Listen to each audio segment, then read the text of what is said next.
뉴욕 증시가 장 막판 내림세로 돌변했습니다. 독일 총리가 경기 부양책을 철회할 시점이 도래했다고 밝힌 점이 큰 악재로 작용했습니다. 다우는 9,900선 밑으로 다시 떨어졌습니다. 한편 유럽은 주요국 증시가 많게는 2% 가까이 오르며 상승세로 끝냈습니다.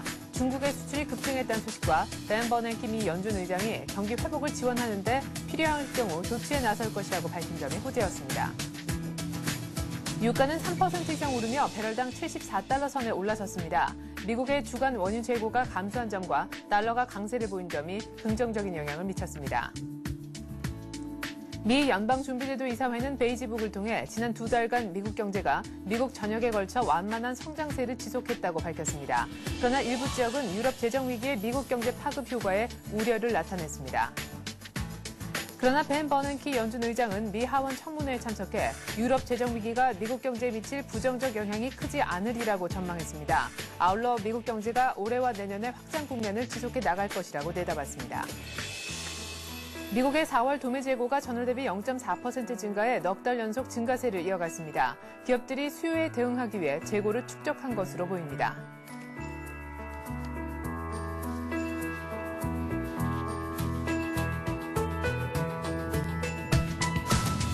안녕하십니까. 굿모닝 센증시의 소혜린입니다. 다 된 밥에 콧밥 들인다라는 격언이 바로 간밤에 뉴욕 증시 딱 맞아 떨어지지 않았나 싶습니다. 또 반등에 실패했고요. 장중에 만선 회복을 다외의 경우 시도하기도 했었고 또한 실현을 하기도 했었지만 장 막판 1시간을 남겨두고 다시금 9,900선은커녕 9,800선대 후반까지 밀리면서 끝나고 말았습니다. 한 40포인트가량 또다시 추가적으로 밀린 것인데 중국의 지표도 좋았고 벤 버냉키 의장의 긍정적인 미 경제에 대한 코멘트도 있었습니다. 그렇다면 장 막판의 악재는 무엇이었는지 자세한 글로벌 증시 전문가와 함께 알아보도록 하겠습니다. 동양종금증권에서 장영철 과장 나오셨습니다. 안녕하세요. 네, 안녕하십니까. 이제는 좀 슬슬 걱정이 되네요. 다우 만선 이탈해도 그 다음날 쑥쑥 올라오고 했었는데 이래저래 만선 회복이 쉽지가 않아요. 네, 맞습니다. 지금 만선을 재정위기 이후에 만선을 한번 깨트린 이후부터 계속해서 추가적인 그런 모멘텀이 좀 많이 형성이 좀 덜 되는 그런 모습 많이 보이고 있는데요. 일단 최근 들어 지표에 대한 그런 부분도 좀 많이 안정을 좀 찾아가지 못하는 부분이 좀 신뢰를 많이 못 준 부분도 그런 부분이 나타나고요. 그럼 기업들에 대한 실적 부분도 다시 한번 실적들이 굉장히 좀 큰 폭으로 개선된 이후부터 이제 약간 좀 둔화 상태에 많이 와 있다는 게 좀 가장 특징적으로 좀 많이 나타났고, 그 다음에 일단 제일 먼저 또 우려를 많이 나타내고 또 희망을 좀 가져갔던 게 고용지표에 대한 그런 부분인데요. 네. 고용지표 보고서도 이제 지난주에 발표되면서 그다지 그렇게 좋게 나타나지 않으면서 시장에 대한 투자자 심리들이 좀 많이 위축되고 있는데요. 일단 뭐 지표라든지 아니면 기업 실적에 대한 그런 부분이 그렇게 크게 이제 기대치를 좀 많이 나타날 수 있는 그런 능력을 좀 많이 좀 벗어나 있는 상태이기 때문에 네. 정부가 어떤 정책을 펼쳐나가고 재정 위기부터 시작해가지고 그런 부분이 어떻게 해소되는 부분에 따라서 이제 주가가 이제 변동성을 좀 많이 나타나는 그런 구간을 나타내고 있는데요. 네. 뭐 어제 같은 경우에도 주가에 대한 변동성이 정부 기관에 대한 그 발언권 때문에 좀 많이 흔들리는 모습 보였습니다. 벤 버냉키 의장에 대한 그 발언에 의해 가지고 주가가 다시 또 만선을 회복하는 반면에 네. 또 다른 또 뭐 경제 수장에 대해서 또 그 주가가 또 하락하는 그런 모습 보이면서 계속 나타내고 있는데요.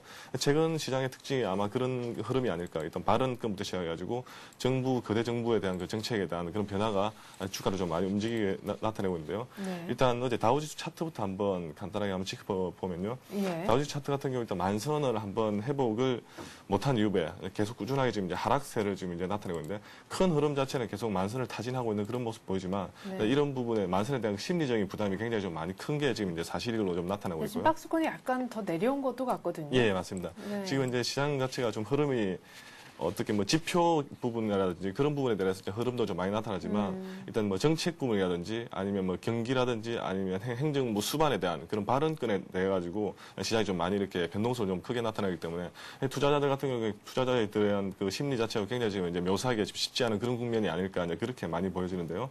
일단 벤 버냉키 의장 같은 경우에 일단은 미국 FRB 중에서 굉장히 큰 어떻게 보면 경제 대통령 중에 하나인데 그런 쪽 발언권도 일단은 좀 어제 같은 경우에도 굉장히 좀 큰 폭으로 좀 많이 작용을 하는 모습 보였지만은 반면에 시장 자체가 투자 심리가 굉장히 좀 열악한 상태에서 다른 쪽 뭐 독일 총리의 발언이라든지 그런 발언에 대해 가지고 좀 투자 심리부터 시작해가지고 그대로 이게 주가라든지 아니면 차트라든지 그런 쪽에 좀 영향을 많이 받기 때문에 일단은 향후에 일단 재정 위기 이후부터 일단 그 경제 정책이 어떻게 펼쳐 나갈 것인지에 대해서 그런 부분을 계속 체크해보면서 시장의 변동성이 축소되든지 아니면 확정되는지 그런 모습을 보여가지 않을까 그렇게 예상됩니다. 네, 굳이 따지자면은 벤 버냉키 연준 의장보다도 독일 앙겔라 메르켈 총리의 입김이 더 거셌다. 뭐 이렇게도 볼 수가 있을 것도 같습니다.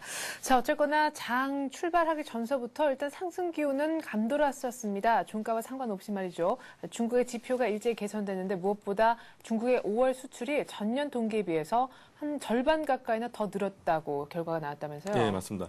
일단은 글로벌 시장에 대한 체력이 아직까지는 살아있다는 게 아무래도 중국 시장을 보면서 좀 나타난 것 같은데요. 네. 어제 같은 경우는 5월 중국의 CPI가 이제 발표가 됐습니다. 예상치가 한 3% 정도를 예상을 하고 있었는데 일단 전년 대비해가지고 한 3.1% 정도 소폭 상승하는 데 그쳤는데요. 일단 그보다는 일단 5월 수출이 중국에 대한 수출이 이제 예상치를 크게 좀 개선했습니다.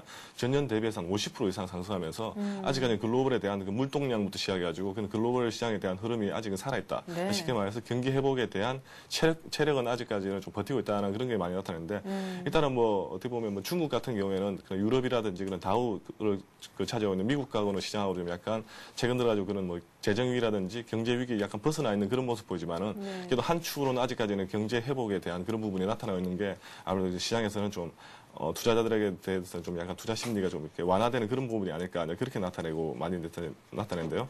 일단 뭐 최근에 또 중국이 뭐 신규 대출 부분에 대해서 이제 완화를 대출 부분에도 긴축안을 좀 많이 발표했는데요. 이제 실제로도 신규 대출 부분에도 예상치를 좀 소폭 상회하는 6,300억 위안 정도로 신규 대출도 좀 많이 늘어나고 있다는 게 아무래도 성장성을 계속 지속하고 있고 경제 회복에 대한 강한 그런 모멘텀을 좀 일지 않을까라는 부분에 대해서 중국 지표 개선이 어제 같은 경우는 유럽 증시부터 시작하고 다우 증시 초반에 좀 이렇게 영향을 좀 많이 미치지 않았나 그렇게 보여집니다. 네, 자 중국발 호재로 일단 강세로 출발할 수 있었던 미국 증시 여기에다가 그 전일에 더블딥 가능성을 일축해서 또한 긍정적인 영향을 우리 시장까지도 줬었던 벤 버냉키 연준 의장의 이 경제에 대한 긍정적인 코멘트까지 이어졌습니다. 때문에 다우가 장중에 만선을 회복할 수가 있었는데요. 버냉키 의장이 하원 청문회에 참석했다 그래 크게는 한 3가지 정도 발언을 정리해 볼 수 있겠는데 요약해 주시죠. 네, 맞습니다. 어제 버냉키 의장 같은 좀 바빴습니다. 오전 10시부터 시작해가지고 오후 4시에 두 번의 발언이 있었는데요. 일단 첫 번째 그 베이지부 이전에 이제 첫 번째 하원 청문회에 대한 발표가 일단 있었습니다. 가장 큰 문제가 일단 금융시장을 앞으로 어떻게 대처할 것인지 그런 부분과 앞으로 향후 지금 이렇게 일어났던 금융시장에 대한 대처 방안부터 시작하고 해결 방안 그런 부분이 어떻게 정책을 펼쳐나갈 것인지에 대한 그런 모습이 많이 나타났는데요. 일단 어제 같은 경우 굉장히 좀 이렇게 미국적인 그런 입장을 좀 많이 표명을 했는데요. 일단 하원 청문회에 나와가지고 가장 큰 모태가 금융시장의 안정이 이제 계속된다면 이제 유럽의 재정 적자가 미국 경제에 미치는 영향은 그다지 크지 않을 것이라는 게 그러지 않을 것이라는 모습으로 유럽 재정 위기가 미국 그 경제하고는 전혀 상관이 없다. 지금은 쉽게 말해서 어떻게 보면 유럽 재정 위기는 앞으로도 계속 일어날 그런 부분이지만 그런 부분에 대해서 이제 그런 부분에 가지고 미국 경제 자체도 이렇게 흔들릴 필요는 없다. 초반에 좀 많이 흔들렸지만 만성까지 회복이 안 되는 그런 모습 보였지만 향후에는 그렇게 흔들릴 필요 없다는 걸 말을 하면서 좀 약간 개별적으로 좀 보자라는 시각이 좀 많이 컸던 것 같고요. 그리고 또 정책 위반자들 버냉키 의장부터 시작해서 정책 위반자들의 입장에서도 경제 회복을 이제 지원하기 위해 필요한 모든 행동을 다 취할 것이라고 나타내서 어떻게 보면 투자자들을 굉장히 좀 이렇게 큰 폭으로 안심을 시킬 수 있는 그런 모습이 굉장히 강했는데요. 일단 버냉키 의장 같은 경우에 일단은 굉장히 좀 이렇게 투자자들 사이에서 신뢰성이 굉장히 좀 크게 좀 발언권을 많이 나타내기 때문에 이런 부분도 많이 안정을 찾아가는 모습이 아니었나 그렇게 보여지고요. 그리고 또 특히 미국 경제와 관련해서는 일단 올해와 내년에 걸쳐가지고 지속적으로 계속 확장 국면을 계속 지속할 것이라고 이어질 것이라고 나타나면서 투자자들에 대한 투자에 대한 낙관론을 좀 이렇게 많이 심어주지 않았나 그런 모습 보이는데요. 일단 뭐 최근 들어서 경제 회복에 대한 신호탄부터 시작해가지고 뭐 제조업 경기가 아직까지도 확장 국면을 나타내고 있다는 모습이 아무래도 이런 발언에 대해서 좀 뒤에서 반등을 좀 나타낼 수 있는 그런 모습 보이지 않았나 그렇게 보여지는데요. 한 이 정도 3가지로 요약을 하면서 일단 미국 경제는 아직까지는 탄탄하고 뭐 유럽 재정위와 전혀 상관이 없다. 아직까지 우리는 안전한 그런 국면에 와 있다. 투자자들 좀 안심을 해도 될 것이라는 그런 부분이 어제 같은 경우에는 좀 이렇게 투자 심리를 좀 안정을 시키는데 기여하지 않았나 그렇게 분석되어집니다. 네, 유럽은 유럽일 뿐 오해하지 말자 이렇게 버냉키 의장이 얘기를 한 것 같네요. 그래 뭐 미국도 올해 내년에 계속해서 성장을 또 해 나갈 것이고 무슨 일이 있으면 우리가 열심히 위기 대처 국면을 헤쳐나가기 위해서 최선의 노력을 다하겠다, 걱정하지 말라 이렇게 안심까지 시켰던 벤 버냉키 연준 의장.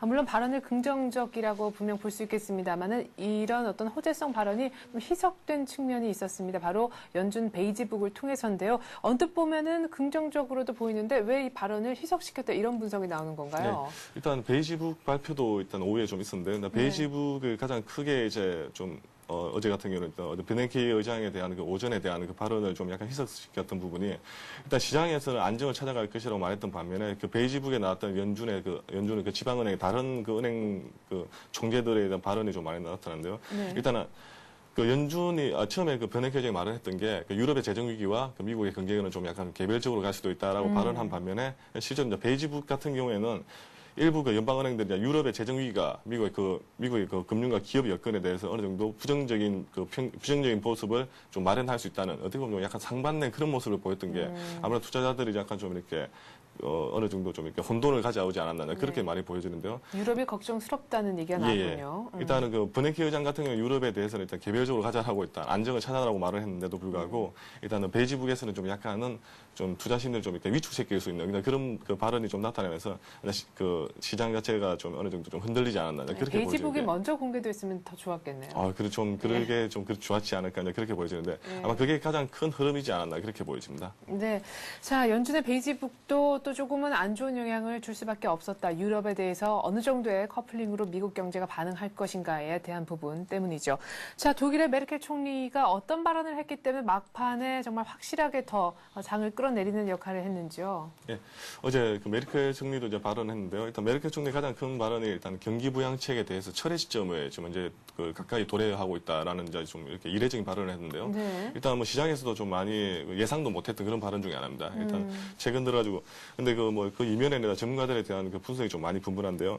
일단 메르켈 총리가 그런 발언을 했던 그 이면에는 앞으로 이제 4년 동안 한 800억 유로에 대해서 일단 독일이 이제 지원해 주는 것에 대해서는 어느 정도 합리화를 시키겠지만은 그 이후에 경기 부양책에 대해서는 어느 정도 좀 이렇게 철회를 좀 해야 되지 않나 그렇게 보여지는 게 독일 입장에서도 일단 그 유럽 재정위에 대해서 이제 부실을 끄는 게 어떻게 보면 독일하고 프랑스 중에서도 독일이 거의 뭐 유로존에서는 거의 좀 선두의 위치를 좀 많이 나타내고 있는데 이 유로존에 대한 재정 위기를 어느 정도 자국에 대한 경기 부양으로 좀 이게 풀어나가기는 굉장히 부담이 좀 많이 된다는 게 아무래도 메르켈 총리의 입장이 아니었나 그렇게 많이 좀 분석되어지는데요.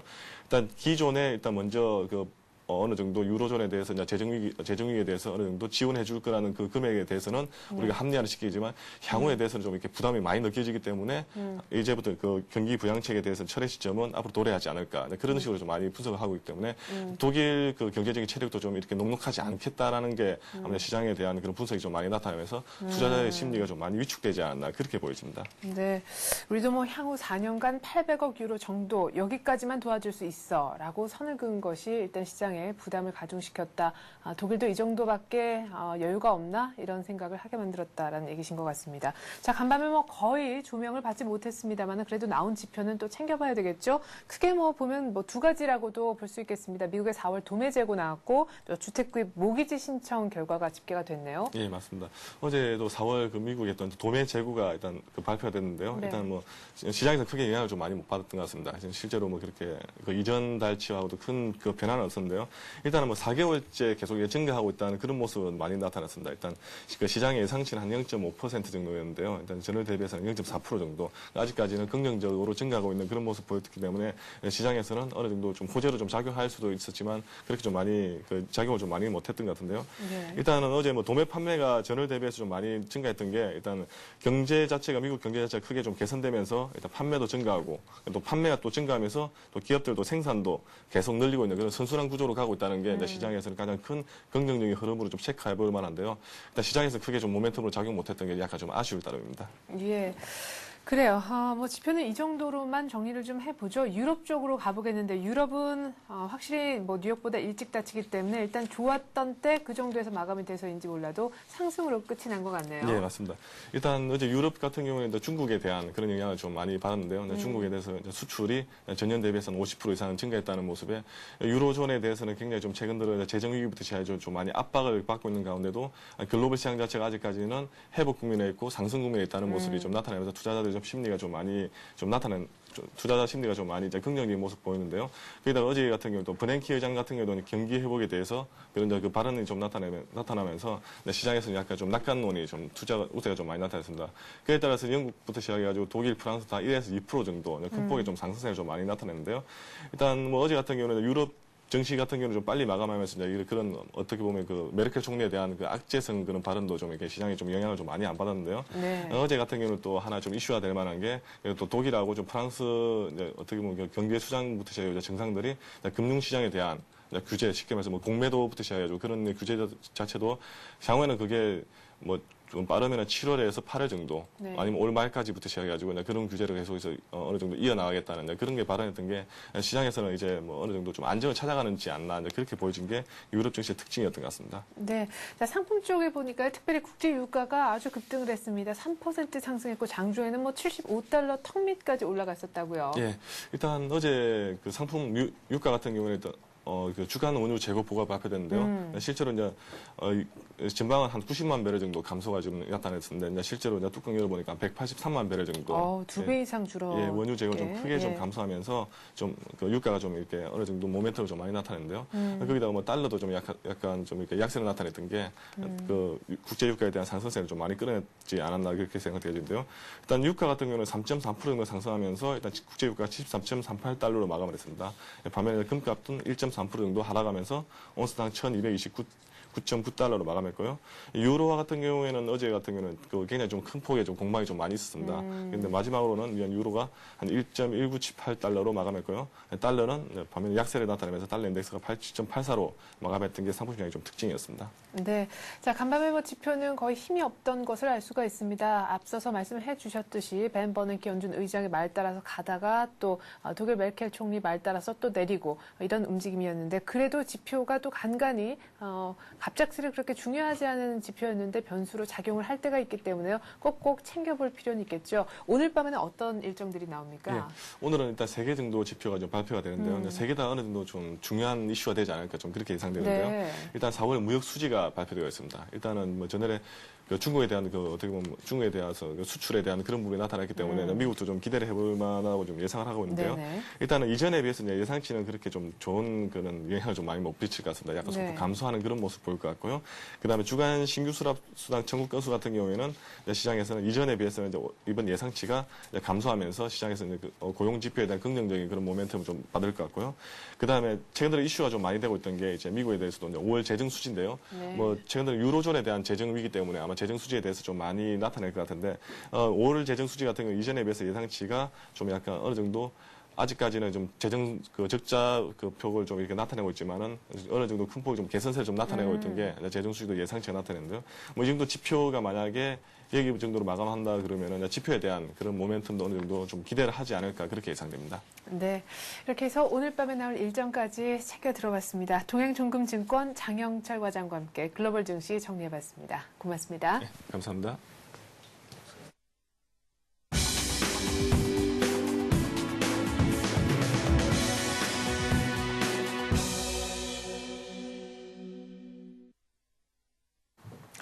네, 어제 우리 코스피는 뭐 나름대로 좀 선방을 하다가 결국에는 약보합 정도로 일단 끝이 났습니다. 만길 쿼드러플 위칭데이를 하루 앞두고 숨을 골랐다라는 인상을 강하게 줬는데 오늘이 바로 그 D-데이를 맞습니다. 어떤 흐름 보여줄지 궁금하네요. 전망 들어보는 시간 갖죠. 교보증권 양평동 지점에서 우기철 차장 나와주셨습니다. 안녕하세요. 네, 안녕하십니까.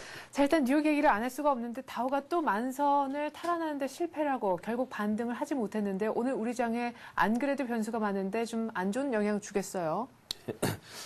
어제 미국 시장 잠깐 분봉 차트를 좀 보도록 하겠습니다. 네. 미국 시장 같은 경우 어제 그 장 마감 1시간을 앞두고 나서 지수가 좀 하락을 반전을 했는데요. 네. 뭐 장중에는 본 베네키 의장의 뭐 그러한 긍정적인 베이지북 관련된 얘기들도 나오면서 지수가 만선을 좀 돌파하면서 이제는 좀 안정을 찾아가는 것이 아니냐 하는 그러한 얘기들이 나왔습니다. 그렇지만 장 막판에 이제 들어서면서 BP의 그 파산설, 그다음에 독일 메르켈 총리의 그다음에 이제 그 긴축 얘기가 나오면서 지수가 급격하게 하락으로 전환하는 그런 모습을 보였습니다. 네. 그렇지만 그 국내 증시의 영향은 좀 어느 정도 좀 제한적이지 않을까 생각되는데요.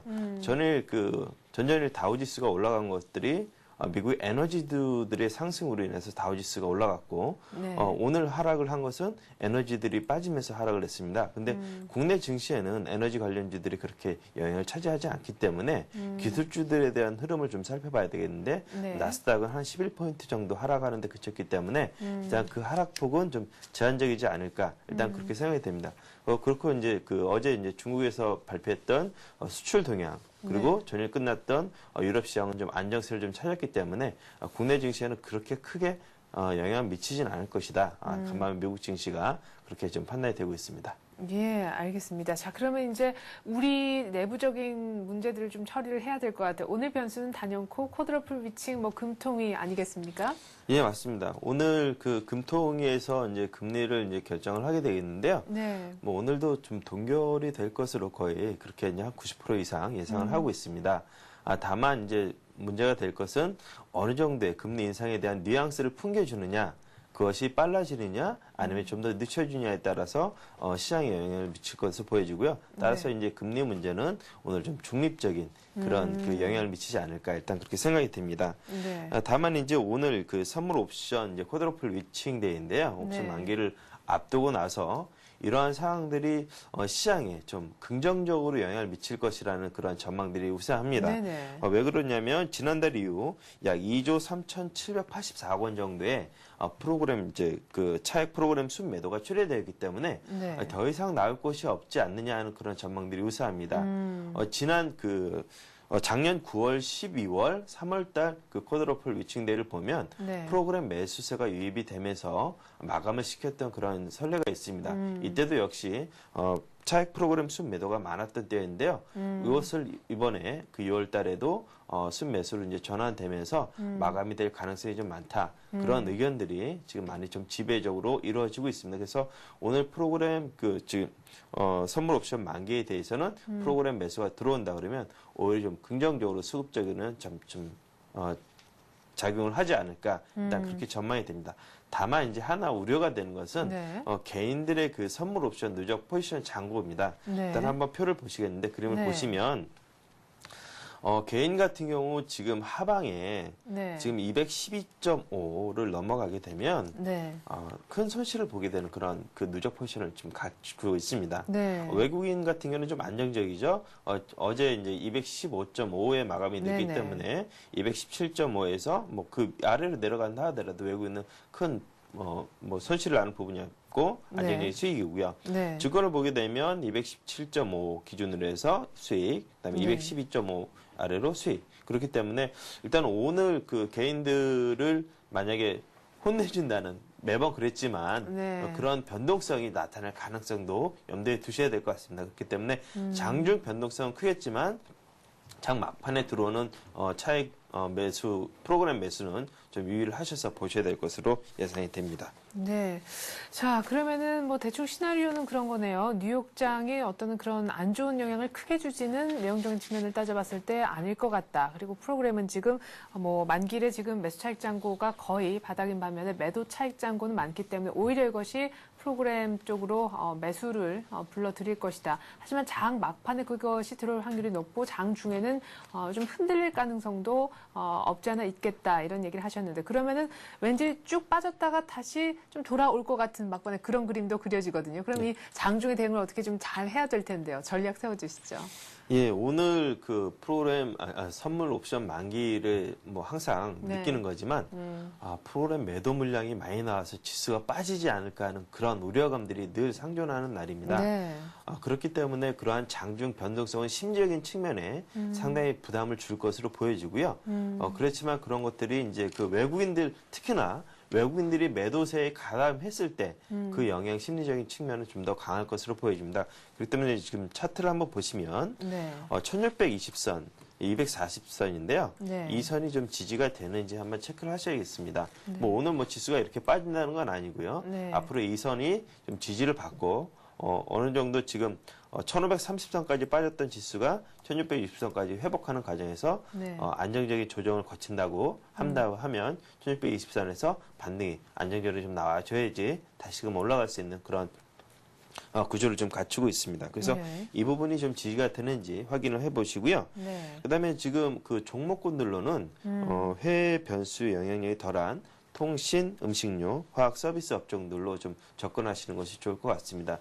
제가 지지난주부터 이제 이러한 종목군들로 네, 계속 경기 방어주 쪽. 예, 관심을 좀 가질 것을 권해드렸는데요. 네. 뭐 지수의 상승폭이 좀 크지 않을 뿐더러 계속 박스권에 갇혀 있을 흐름이 당분간 이어지기 때문에 안정적으로 기관들 매수들 들어오고 수익이 안정적으로 발생할 수 있는 그런 모멘텀들을 갖고 있는 종목들, 뭐 KT라든가 SK텔레콤, 한국전력, KTNG, 하이티맥주, LG화학, 남해학 이런 것들로 좀 접근해 주시는 것이 좋을 것으로 예상이 됩니다.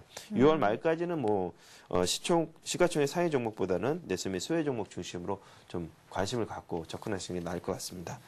아무래도 아까 맨 앞에 화면에 잠깐 나갔던 것 같은데 6, 7월 이 여름에 남유럽 국가들의 국채 도울의 만기가 집중돼 있기 때문에 또한 역시 위쪽 상단이 조금 막힐 수도 있을 것 같다 이런 생각을 하시는 것 같습니다.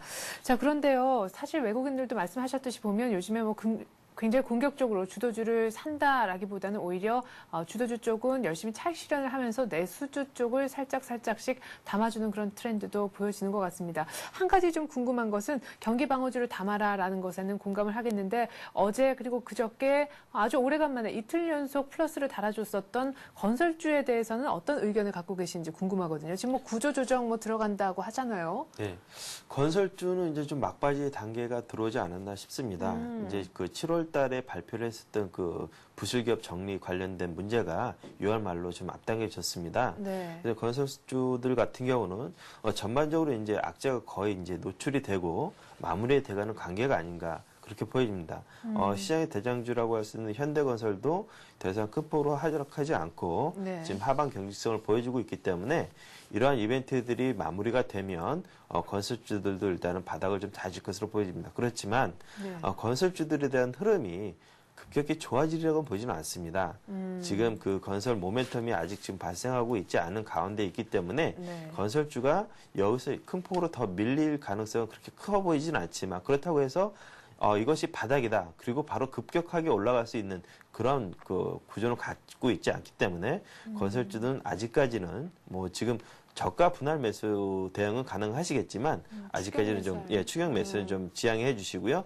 서서히 좀 물량을 늘려가는 그런 그 구간으로 삼으시면 될 것 같습니다. 네. 자, 아직 뭐 건설주에 대해서는 뭐 뚜렷한 모멘텀도 없을 뿐더러 이것이 바닥이다라고도 확신할 수 없는 분위기이기 때문에 하지만 뭐 싸긴 확실히 싸죠. 올라왔다고 하더라도 많은 폭 빠졌었기 때문에 저가로 분할 매수 정도는 건설주에 대해서 접근 가능하겠다라는 의견도 내주셨습니다. 자, 지난주에는 한국전력 봤는데 오늘은 경기 방어주 중에서 좀 수급이 괜찮은 종목 어떤 종목 얘기를 좀 들어볼까요? 네, 양호한 수급의 종목 중심에 대응해서 그 네. 외국인들이 매수하고 있는 종목들이 하단 부분을 제가 말씀을 안 드렸는데요. 네. 외국인 매수 종목 중에서 LG와 NHN, 그다음 기관 매수에는 CJ젤리 등 한전기술이 있습니다. 이 중에서 외국인들이 매수가 집중적으로 좀 들어오고 있는 LG에 대해서 오늘 좀 소개를 해드릴까 합니다. 네, 그래요. 사실 뭐 차트도 좀 많이 한 7만 원대 중반까지 갔다가 다시 지금 조금 무너져 있는 그런 상황인데 LG 디스플레이, LG 전자도 좀 주춤주춤하고 LG 전자는 뭐 10만 원도 깨져서 지주회사 LG도 같이 좀 힘이 없게 느껴지기도 하거든요. 예, LG 일단은 차트를 좀 한번 네. 먼저 보여드리겠는데요. LG 차트를 한번 보시게 되면 지금 올해 이제 2월달, 3월달부터 이제 4월달까지 꾸준하게 외국인들이 이 부분에 대해서 좀 매수를 해주는 걸로 지금 보여지고 있습니다. 주가는 외국인들이 2월달, 3월달부터 좀 들어왔던 그런 흐름들이 지금 62,000원대까지 지금 하락을 해 있기 때문에 추가적으로 외국인들이 더 여기서 뭐 매도를 하거나 네. 그런 상황은 아닌 것 같고요. 기관들의 매도세는 어느 정도 일단락 좀 되어간다. 일단 네. 그렇게 보여지겠습니다. 일단은 지금 LG의 그 흐름을 좀 한번 보시면요. 네. LG는 지금 그 우량 자회사를 중심으로 한 안정적인 사업 포트폴리오를 좀 갖고 있습니다. LG의 순자산 가치 구성 내역을 보면 투자 자산 가치가 약 86%를 차지를 하고 있고요. 네. 임대 부동산 가치가 4%, 브랜드 가치가 약 10%를 순자산 가치에 차지를 하고 있습니다. 그 아래를 보시면 이제 LG 투자 자산 가치 구성 내역인데요. 네. LG전자, LG화학, LG생활건강, LG텔레콤, 기타 네. 부분으로 이렇게 나눠져 있는데요. 네. 최근에 주가 흐름은 LG전자에 상당히 좀 많이 영향을 받는 모습으로 지금 진행이 되고 있습니다. LG화학 같은 경우는 연중 최고점 부근에 머물러 있음에도 불구하고 LG전자의 영향력이 커지면서 네. LG 주가도 상당히 좀 많이 하락을 했는데 이는 좀 LG전자의 그런 측면들만 좀 바라본 것이 아닌가. 나머지 여타 포트폴리오를 봤을 때 안정적인 수익이 꾸준하게 발생을 할 수 있다. 그런 측면을 좀 관심을 갖고 좀 접근하시는 것이 좋을 것 같습니다. 네, LG전자 하나로 다른 포트폴리오 종목들도 있는데 좀 이렇게 지주회사 LG가 너무 좀 많이 끌어내려진 것 같다. 예상 밖으로 그렇게 생각을 하시는 것 같습니다. 그래요. 지금 뭐 LG에 대해서 조금 더 회사적인 측면이 궁금해요. 사실 그 지주회사이기 때문에 말이죠. LG의 자회사 지분 구조를 좀 한번 보겠습니다. 네. LG가 지주회사로서 LG전자의 34.8%, 그다음에 LG화학이 33.5%, LTEC은 30.6%의 지분을 갖고 있습니다. 네. 작년도 그 LG의 이제 자회사 지분법 손익을 보게 되면 2009년도에는 LG전자가 약 44%의 비중을 차지했고 LG화학이 30.8%의 비중을 차지했습니다. 올해는 약 LG전자가 36%, LG화학이 약 28%의 그 비중을 차지할 것으로 보여져서 네. 계속해서 좋은 성과를 내고 있는 LG화학의 지분법 손익이 좀 더 증가할 것으로 보여져서 이런 측면들이 좀 희석되어지지 않나 일단은 좀 그렇게 좀 바라보셔야 될 것 같습니다. 네. 일단은 가장 중요하게 생각하는 외국인들의 지분 변화를 좀 한번 보겠습니다. 네. 최근 1년간 외국인들의 지분이 약 10.6% 지분이 상승을 했습니다. 작년 6월 달에 23.5%에서 올해 5월 31일 기준으로 34.1% 증가했는데요. 네. 외국인들의 평균 단가가 약 7만 500원입니다. 네. 1조 3천억 샀는데요. 지금 6만 2천 원대니까요. 무려 거의 8천 원 가까이 지금 빠져 있는데요. 예. 그렇다면 뭐 외국인들이 그 손실률이 10%가 넘겠죠. 네. 그리고 최근 3개월 동안 외국인들의 지분을 보면 31.6%에서 34.2%, 2.6% 증가를 했는데요. 네. 이때도 역시 평균 단가 약 7만 1천 원대에 지금 있습니다. 네. 외국인들이 뭐 주가가 좀 상당히 지금 많이 빠져 있는 상황이기 때문에 전일 주가 6만 3천 원에 비한다 그러면 역시 한 7천 원 정도 이상 빠져 있는 상황입니다. 예. 그렇다면 외국인들이 지금 매수한 가격보다 훨씬 지금 아래 내려와 있는 가격대이기 때문에 이 정도 자리에서는 충분히 뭐 개인들이라든가 뭐 매수 접근을 하셔도 좀 될 만한 그런 자리 아닌가. 그렇지만 LG전자의 하락이 조금 더 이어질 가능성이 있기 때문에 담는 것은 6만 2천 원대에서 매수를 접근을 하시면 좀 좋을 것 같습니다. 그래요. 자, 그러면 뭐 목표가는 외국인들의 그런 매입가 정도인 한 7만 원대나 뭐 7만 원대 초반 정도에선 들어갔다 할지라도 나와야겠네요. 그렇습니다. 그 매수 목표가는 한 6만 2천 원대로 들어가시면 될 것 같고요. 네. 목표가는 약 7만 2천 원대 외국인들이 매수를 해줬던 그 가격대에서 이제 매도를 해주시면 될 것 같습니다. 네. 손절- 혹여나 모르니까 손절도. 예, 손절가는 약 5만 8,500원인데요. 네. 지난번에 그 2월 8일 날 5만 9,300원을 한번 찍었었던 적이 있습니다. 그 부분을 좀 이탈하는 부분에서는 일단은 손절을 하셔야 될 것 같고요. 네. 6만 원대라고 하면은 뭐 물량을 좀 담아두시고 좀 중기적으로 좀 접근하시는 것이 좋을 것으로 예상이 됩니다. 네, 잘 들었습니다. 자, 지주회사 LG에 대해서 저희가 차트까지 그리고 회사의 자세한 내용까지 들어봤습니다. 교보증권 양평동 지점 오기철 차장과 함께했습니다. 수고 많으셨습니다. 네, 감사합니다.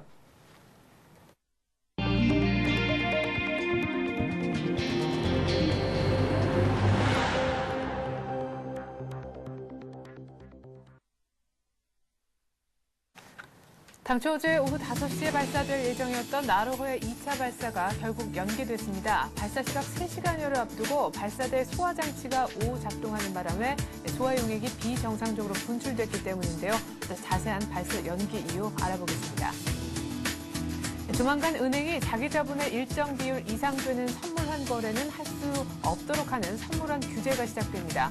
다만 은행의 특성을 감안해서 국내 은행과 외국 은행 국내 지점 간의 규제는 차별적으로 적용될 전망입니다. 지난 5월 국내 취업자 수가 지난해 같은 달보다 58만 6천 명이나 늘었습니다. 약 8년 만에 가장 큰 폭으로 증가한 수치인데요. 또 실업자는 올 1월보다 80만 명을 하회했고 실업률 또한 3%대 초반까지 내려왔습니다. 김무성 한나라당 원내대표가 세종시 수정안을 일방적으로 밀어붙이진 않겠다고 밝힘으로써 여권 내에서도 세종시 출구 전략 모색 쪽으로 가닥을 잡아가는 분위기입니다. 다만 청와대와는 아직 미묘한 온도 차이를 드러낼 것으로 보여 세종시의 대규모 투자 방침을 밝혔었던 우리 기업들의 고민 또한 깊어지고 있습니다. 부동산 경기 침체골이 깊어지자 미분양 아파트에 대한 파격 마케팅이 이제는 토지까지 올라가고 있습니다. 토지 매입자들이 계약을 해지하게 되면 중도금에 대한 이자까지 받을 수 있도록 토지 리턴제가 개선될 전망입니다. 네, 같은 내용 바탕으로 해서 이슈는요. 서울경제TV 보도제작본부 서은영 기자와 함께하겠습니다. 안녕하세요. 안녕하세요. 네, 자 어제 전남 고흥에 많은 눈이 집중이 됐는데 결국에는 나로 2차 발사 또한 일단은 무위로 돌아갔어요. 자세한 이유 분석 좀 해주시죠. 네, 결국 뭐 8번째 연기라고 볼 수 있겠는데요. 네. 어제 오후 5시에 발사 예정이었습니다만 결국 그 3시간 정도 앞둔 오후 2시경에 발사대 소방 설비를 점검하는 과정에서 오작동이 발견됐다는 게 교과부의 발표 내용이었습니다. 발사대 소방 설비는 나로호에 유류 화재가 발생할 경우에 화학용제와 혼합된 소화용액을 분비하는 시설입니다. 네. 그런데 이 소화용액을 공급하는 세 곳의 노즐 중 한 곳에서 용액이 분출된 것으로 알려졌습니다. 항공우주 전문가들은 이번 발사 중지 원인이 발사체 자체에서 발생한 것이 아니라 발사대 주변 지상설비에서 문제가 발생한 것이기 때문에 심각성이 덜하다고 보고 있는데요. 네. 오작동 원인을 규명해 적절한 조치를 취할 경우 수일 내 발사가 가능할 것으로 전망하고 있습니다. 하지만 지난해 첫 발사 때 발생하지 않았던 문제들이 연이어 발생하면서 아무래도 2차 발사 성공 가능성에 의구심이 증폭되고 있는 게 사실입니다. 네. 일부 전문가들 사이에선 로켓 발사가 매우 복잡하고 어려운 일이라는 것은 맞지만 발사 당국의 준비가 철저했는지 따져볼 문제라는 지적도 나오고 있습니다. 뭐 지금 일단은 일정이 오는 19일까지로 잡혀 있는데요. 예비 발사일의 경우요. 그때는 네. 좀 성공하기를 좀 기대해 봐야 될 것 같습니다. 네.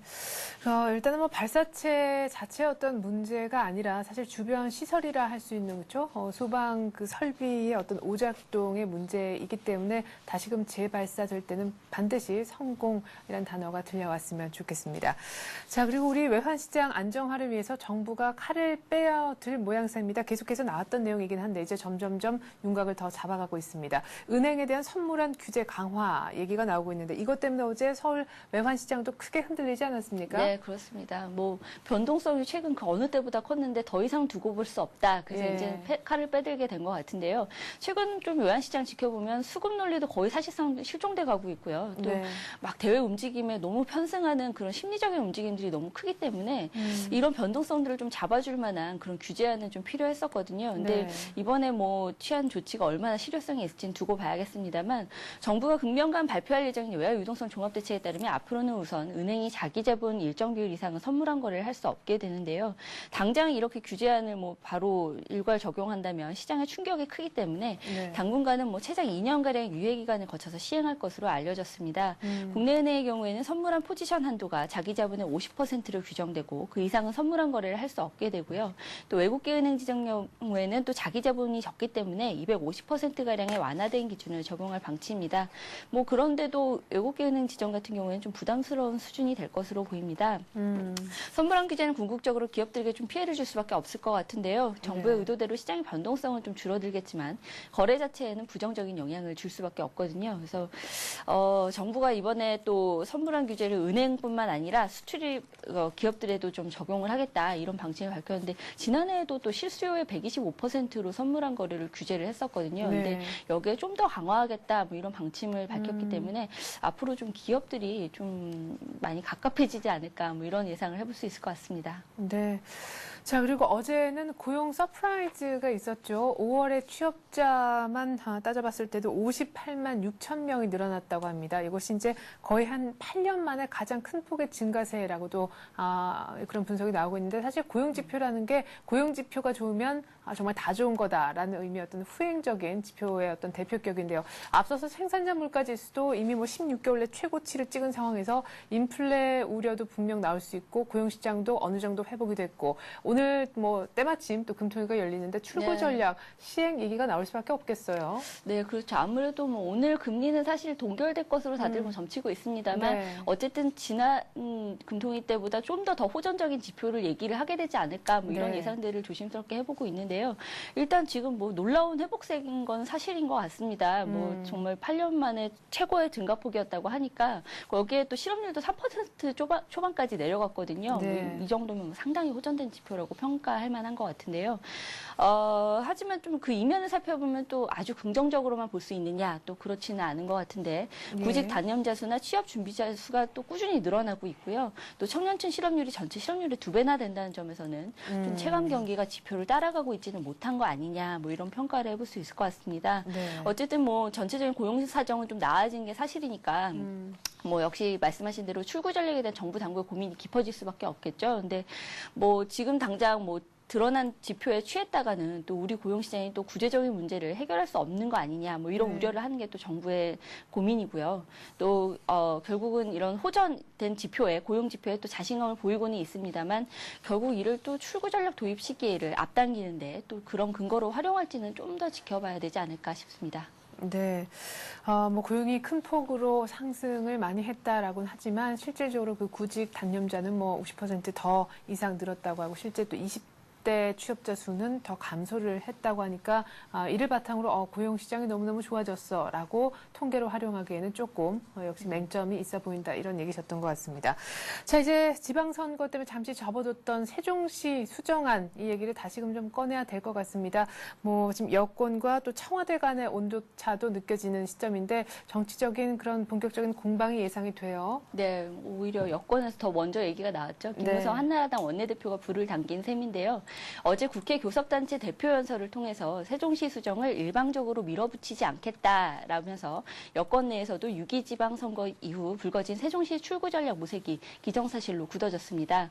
청와대가 수정안 추진 입장을 좀 뭐 고수하고는 있기는 합니다만 지방선거의 패배 원인 중 하나로 또 국민 여론을 무시한 일방통행식 세종시 수정 작업을 또 꼽고 있거든요. 네. 그렇다 보니 세종시 출구 모색은 역시 정치권 전반에 이제 화두가 됐다, 뭐 이렇게 볼 수 있을 것 같고요. 정치권에서는 사실상 세종시 수정안은 물 건너간 게 아니냐 이런 의견이 지배적인데요. 뭐 아시다시피 충청권 광역단체장도 모두 야당이 차지했고요.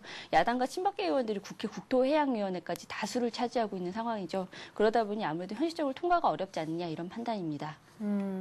네, 이명박 대통령이 지금 들어온 거 보니까 세종시 문제에 대해서 국회의 뜻을 존중하겠다 이렇게 얘기를 했습니다. 때문에 뭐 사실상 세종시 수정안 포기 수순에 들어간 것이 아닌가 하는 분석이 더 힘을 얻고 있는 것 같습니다.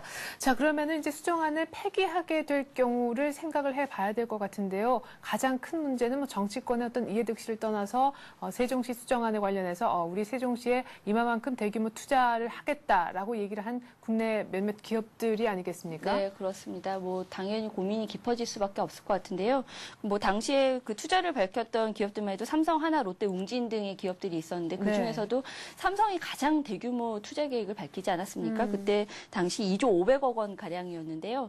그 만약에 무산이 된다면 또 대체 부지를 찾거나 또 계열사별로 보유한 여유 부지를 활용하는 방안을 검토하고 있는 것으로 알려졌습니다. 네. 그리고 또 하나 같은 경우에는 10년간 1조 3,270억 원을 투자하겠다고 했었는데요. 지난달 남영선 대표가 정운찬 총리와의 간담회에서 국방미래기술연구소만큼은 올해 안에 착공이 이뤄져야 한다는 입장을 피력한 것으로 알려졌습니다. 네.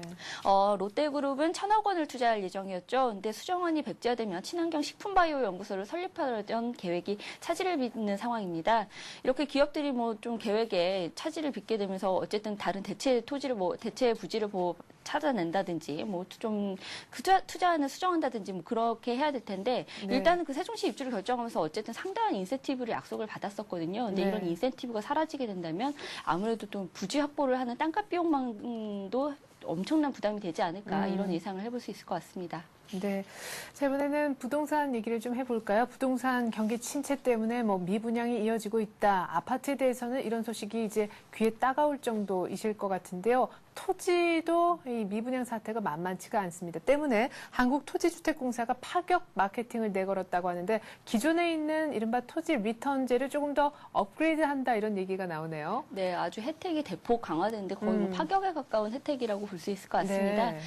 이달부터 미분양된 토지를 매입하는 사업자가 일정 기간 이후 계약을 해지하고 토지를 반환하면 기존에 납부한 원금은 물론이고 또 중도금의 연 5%의 이자까지 얹어서 되돌려준다는 건데요. 네. 기존에 시행했던 토지 리턴제 같은 경우에는 할 때는 이미 납부한 중도금 등에 대한 이자는 지급하지 않았고요. 네. 또 30일 이상 중도금을 연체할 경우에는 계약자의 환매 요구권도 소멸됐거든요. 네. 이번 조치로 분양받은 토지가 사업성이 없다고 판단될 경우에는 토지 매입자들이 계약을 해지하면 중도금에 대해 이자까지 받을 수 있게 되는 겁니다.